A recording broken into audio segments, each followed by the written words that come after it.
ఒక అడవిలో చిన్న కోతి ఉండేది. దానికి తినడానికి సరైన పండ్లు లేవు, ఉండడానికి చెట్టూ లేదు. ప్రతిరోజూ ఆకలితోనే అడవిలో తిరుగుతూ ఉండేది. ఒక రోజు ఆ కోతి ఒక చెట్టు కింద పడిపోయిన ఒక అరటిపండు తొక్కను చూసింది. అది తినలేనిది అయినా, ఈరోజుకి ఇదే నా అదృష్టం అనుకుని సంతోషపడింది. అదే సమయంలో ఒక గొప్ప కోతి గుంపు అక్కడికి వచ్చింది. వాళ్ళ దగ్గర చాలా పండ్లు ఉన్నాయి.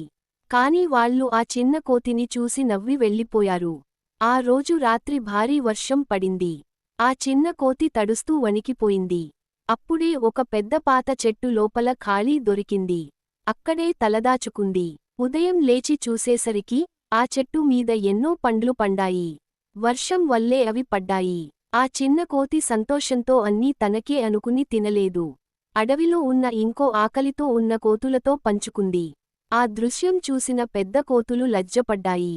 మన దగ్గర అన్నీ ఉన్నా మనసు లేదు అని వాళ్లకు అర్థమైంది.